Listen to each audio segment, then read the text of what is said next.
Bom, primeiramente, eu vou falar do conceito de crimes dolosos contra a vida, que são aqueles previstos nos artigos 121 a 128 do Código Penal. Vai ser o crime que atenta contra a vida do ser humano com a intenção de causar o resultado morte, de maneira tentada ou consumada. E esses crimes, eles incluem, por exemplo, homicídio, infanticídio, aborto provocado, todos praticados com dolo.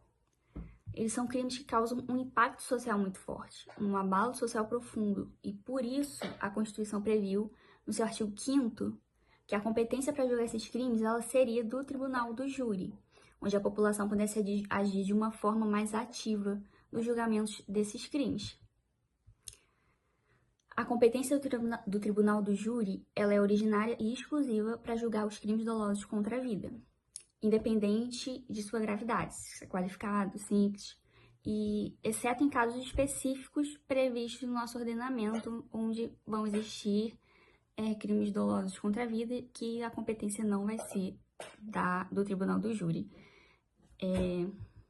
A colega vai falar mais adiante um pouco sobre isso. Em relação à estrutura do Tribunal do Júri, ele é composto pelo juiz togado, que preside a sessão, conduzindo os trabalhos, garantindo a ordem, e esse juiz togado ele não participa do veredito, apenas da condução do processo, e da parte ele vai fazer a parte do cálculo da pena, no caso, de condenar o réu, dos jurados condenarem o réu. Os jurados, eles são compostos por cidadãos maiores de 18 e menores de 70. Eles ficam responsáveis pela decisão sobre a culpabilidade do réu, ou seja, pela absolvição ou condenação do acusado, E o veredito ele é dado por maioria de votos, no mínimo 5 votos favoráveis. O promotor de justiça, o representante do Ministério Público, ele vai atuar acusando o réu e buscar condenação por parte do Tribunal do Júri. O defensor público é o advogado, o defensor do réu, que busca sua absolvição ou redução da pena, apresentando defesa durante o julgamento. O objetivo do Tribunal do Júri seria dar uma sensação de justiça maior por parte da população. A decisão da culpabilidade ou inocência do réu, ela vai ser tomada por cidadãos comuns, selecionados de maneira aleatória. E os jurados vão decidir com base nas suas próprias consciências e julgamentos pessoais. Aí tem uma fala do Renato Brasileiro de Lima, que diz que, na verdade, a justificativa para a colocação do júri no artigo 5º da Constituição Federal guarda relação com a ideia de funcionar um tribunal leigo como uma garantia de defesa do cidadão contra a arbitrariedade dos representantes do poder, ao permitir a eles ser julgados por seus pares. A justiça militar ela vai existir dentro do Poder Judiciário brasileiro para lidar com os crimes militares, aqueles cometidos por militares, tanto das Forças Armadas, quanto das polícias militares e do Corpo de Bombeiros, em situações específicas previstas pela legislação. Ela vai ter uma organização própria e funções distintas das demais esferas da justiça, como a justiça comum. No Brasil, a justiça militar ela é regida principalmente pela Constituição Federal, pelo Código Penal Militar e pelo Código de Processo Penal Militar. É importante ressaltar também que a justiça militar ela existe tanto no âmbito federal quanto no âmbito estadual. No âmbito federal são as Forças Armadas, a Marinha, Exército e Aeronáutica. E enquanto no estadual são os bombeiros e a Polícia Militar. Agora, a atividade de garantia de lei e de ordem. O conceito jurídico de atividade de garantia de lei e da ordem se refere a um conjunto de operações realizadas pelas Forças Armadas em apoio aos órgãos de segurança pública, com o objetivo de preservar a ordem pública e garantir a execução da lei em situações de grave perturbação da paz ou quando há o risco de comprometimento da ordem social. A GLO, que é a sigla usada, é prevista no artigo 142 da Constituição Federal, que atribui às Forças Armadas a missão de garantir a lei e a ordem, mas apenas nas situações excepcionais, quando o uso da força for necessário e a atuação das polícias estaduais e federais se mostrar insuficiente. Esse tipo de intervenção ele ocorre mediante decreto presidencial, quando o presidente da República considera necessário que as Forças Armadas atuem para manter a ordem e a segurança em situações excepcionais, como grandes manifestações, conflitos violentos, ataques a instituições públicas ou durante situações de emergência que exigem apoio militar. Em termos jurídicos, a AGLO ela não é uma operação de guerra, mas uma ação limitada, com a finalidade de garantir o cumprimento das leis e a proteção da sociedade. Essas atividades elas estão sujeitas ao controle do poder civil e devem respeitar os direitos fundamentais dos cidadãos, conforme as normativas da Constituição e das legislações pertinentes. Um exemplo recente que aconteceu de uma operação de garantia de lei e de ordem foi agora no G20, que a cidade do Rio estava cheia de militares do exército ali fazendo segurança. Tem até uma matéria que eu tô botando aí do G1. Entrou em vigor nesta quinta-feira a operação de garantia de lei e de ordem no Rio de Janeiro para o G20, encontro de chefes de Estado das principais economias do mundo. O decreto do presidente Luiz Inácio Lula da Silva, porque essas atividades de garantia de lei e de ordem são feitas por meio de decreto do presidente, autoriza o emprego das Forças Armadas no período de 14 a 21 de novembro. É esperado que tanques do Exército e navios da Marinha sejam mobilizados para a iniciativa. Aí tem a matéria. E é isso, agora eu passo a palavra para a colega.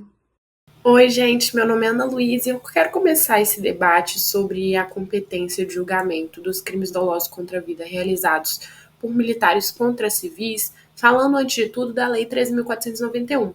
Porque é importantíssimo a gente entender que a Lei 13.491, ela influencia e modifica o Código Penal Militar de forma nítida e, consequentemente, influencia também a maneira em que se enxerga a competência jurisdicional dos órgãos julgadores dos crimes dolosos contra a vida realizados pelos militares. Então, a gente tem que entender e pontuar, antes de tudo, que a Lei 13.491 de 2017, ela modifica o Código Penal Militar tanto materialmente quanto processualmente. Materialmente, porque ela amplia o rol taxativo dos crimes considerados crimes militares. E processualmente, porque ela importa para os tribunais militares o processamento e o julgamento dos crimes que antes não eram considerados militares. Então, daí a gente já dá para ver uma ampliação da competência da justiça militar e que existia um cenário processual material anterior à Lei 3.491 e outro posterior a ela. Anteriormente a essa lei, a homologação dessa lei, os crimes militares eram divididos em dois nichos. Os crimes militares próprios, que são aqueles determinados somente no Código Penal Militar, e os crimes militares impróprios, que são aqueles determinados tanto na legislação comum quanto na legislação militar. Depois da homologação da Lei 3.491, a gente tem, como eu já disse, um esgarçamento desse rol dos delitos militares e, consequentemente, os crimes que antes não eram considerados crimes militares, os crimes previstos apenas na legislação comum, eles passam, caso estejam previstos nas circunstâncias do artigo 9º do Código Penal Militar, a adquirir caráter de crime militar, mesmo não estando previstos no Código Penal Militar. Então, no próximo slide, a gente vai entender melhor isso e de que forma isso afeta os tribunais militares e os tribunais de justiça comum. Bom, essa representação, esse conjunto, na verdade, nada mais é do que uma materialização do debate que a gente estava tendo no slide anterior. Porque se antes, para ser considerado crime militar propriamente dito, o crime deveria estar previsto e tipificado no Código Penal Militar, o que a gente tem hoje é que basta o crime estar enquadrado nas circunstâncias previstas no inciso 2º do artigo 9º do Código Penal Militar, editado pela Lei 3.491, que ele vai ser considerado um crime de natureza militar. Então, o que o artigo 9º faz é trazer um contexto para os crimes do Código Penal e das legislações extravagantes e tornar eles crimes de natureza militar, a serem julgados não no Tribunal de Justiça Comum, mas no Tribunal de Justiça Militar. A gente tem uma situação em que isso fica claro, que são dos crimes previstos nas leis especiais realizados por militares contra civis, que antes da edição do Código Penal Militar pela Lei 3.491, eram julgados no Tribunal de Justiça Comum. E hoje, depois da edição, são julgados nos tribunais de justiça militar. É nessa altura do debate que é trazido um conflito acerca do entendimento da competência de julgamento dos crimes dolosos contra a vida realizados pelos militares. Porque a Constituição Federal de 1988 resguarda, no seu artigo 5º, inciso 38, que o Tribunal do Júri, a instituição do júri, que está no Tribunal de Justiça Comum, ele tem competência para o julgamento dos crimes dolosos contra a vida. Mas isso vai de embate com o determinado no artigo 9º, parágrafo 2º do Código Penal Militar, que a gente vai ver no próximo slide. Quando a gente se atenta ao parágrafo 2º do artigo 9º do CPM, editado pela Lei 13.491, a gente observa diversas circunstâncias, diversas situações nas quais os crimes dolosos contra a vida realizados por militares das Forças Armadas deixam de ser julgados pelo Tribunal do Júri, assim como determinado na Constituição de 88, e passam a ser competência da Justiça Militar da União. Então é aí que está a questão, aí que está o problema do conflito de competência de julgamento dos crimes dolosos contra a vida realizados por militares contra civis. E isso gera questões que perduram até hoje. Observem também que a letra da lei, no parágrafo 2º do artigo 9º do CPM, traz que essas circunstâncias a serem julgadas em caso de crime doloso contra a vida realizado por militares só serão julgadas no Tribunal Militar da União caso sejam realizadas pelas Forças Armadas. A Polícia Militar não se enquadra nessa especificação. Consequentemente, os crimes dolosos contra a vida realizados pela Polícia Militar serão julgados tranquilamente, de acordo com a Constituição Federal de 1988, no Tribunal do Júri. Mas é importante a gente ter esse senso crítico de entender que, de certa forma, a edição do artigo 9º pela Lei 13.491, ela fere, por exemplo, viola o princípio do juízo natural determinado pela própria Constituição. E é baseado nesse princípio que o pessoal entra com a ação direta de inconstitucionalidade para questionar a própria constitucionalidade dessa modificação trazida no parágrafo 2º do artigo 9º. Essa modificação, além de afrontar a Constituição Federal, ela pode beneficiar o corporativismo militar e trazer, talvez, até uma ameaça à instituição democrática de direito. Então, realmente é um tópico que vale a pena ser discutido e que vai ser debatido de forma mais incisiva pela minha colega posteriormente. Agradeço pelo tempo e de todo mundo que assistiu. Espero ter contribuído de certa forma para todo mundo. Bem, agora rapidinho vamos falar sobre a DI 5.901. Ela foi ajuizada pelo Partido Socialismo e Liberdade, né, o PSOL, e com um objetivo muito simples de questionar a constitucionalidade da Lei 13.491, que trouxe aí uma importante mudança no Código Penal Militar. Essa lei ela foi promulgada no contexto de um aumento das operações militares para garantir a segurança pública, isso especialmente no Rio de Janeiro e em outras regiões com alta violência urbana. E isso ampliou a competência da justiça militar para julgar crimes praticados por militares. E antes da promulgação da lei, né, a justiça militar só julgava crimes previstos no próprio CPM. Após a mudança, ela passou a ter competência para julgar todos os crimes previstos na legislação penal comum, desde que praticados por militares, em certas condições específicas, claro. Aí a Lei 13.491 de 2017, ela impactou diretamente a jurisdição de crimes dolosos contra a vida de civis cometidos por militares. Ou seja, antes dessa alteração, esses crimes eram julgados obrigatoriamente pelo Tribunal do Júri, que faz parte da Justiça Comum. A partir da nova lei, essa competência ela foi transferida para a Justiça Militar, desde que o crime tenha ocorrido no contexto de operações militares. E essa transferência gerou controvérsia por várias razões, como o risco à imparcialidade. A justiça militar é formada majoritariamente por militares que podem julgar seus próprios colegas de farda. Então, isso levantou muitas dúvidas sobre a capacidade de garantir esses julgamentos justos e imparciais. Além disso, teve a supremacia do Tribunal do Júri.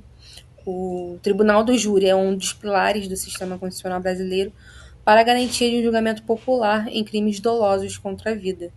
Transferir essa competência para o Tribunal Especializado, né, da Justiça Militar é visto por muitos como um retrocesso. E também teve a questão do conflito com normas internacionais. O Brasil ele é signatário de diversos tratados de direitos humanos, como a Convenção Americana de Direitos Humanos, que prevêem que crimes contra civis devem ser julgados por tribunais independentes e imparciais, e não por cortes militares, como é o que atualmente acontece. E a ADI 5.901, ela levanta uma série de questões constitucionais, como o princípio do juiz natural, previsto no artigo 5º da Constituição. O princípio ele assegura que ninguém será processado ou sentenciado por juízo ou tribunal que não tenha sido previamente estabelecido.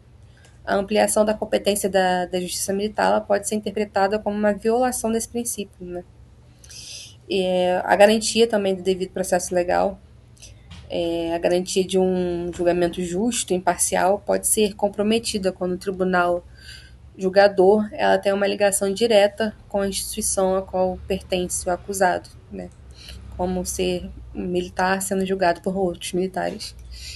E também a gente pode falar do acesso à justiça, né?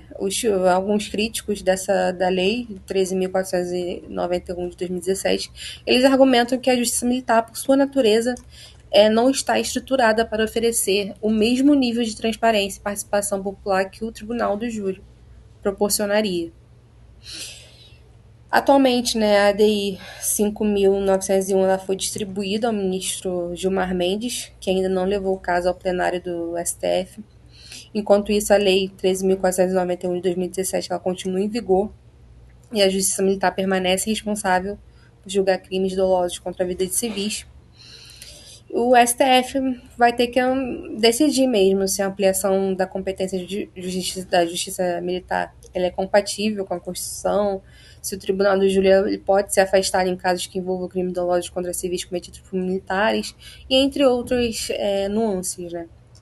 E a gente pode falar aqui um pouco das implicações práticas disso. A decisão da STF na ADI, ela pode ter consequências importantes para o nosso sistema judiciário, como o fortalecimento ou mesmo o enfraquecimento do Tribunal do Júri, caso a STF entenda que a Justiça Militar pode julgar crimes dolosos contra a vida praticados por militares. Isso pode enfraquecer o papel do Tribunal do Júri ou então criar um fortalecimento garantindo, né, que o Tribunal do Júri seria algo que realmente está ali na Constituição. E o impacto nas operações militares, a decisão da STF, ela pode afetar a forma como as Forças Armadas elas conduzem suas operações em cenários urbanos, né?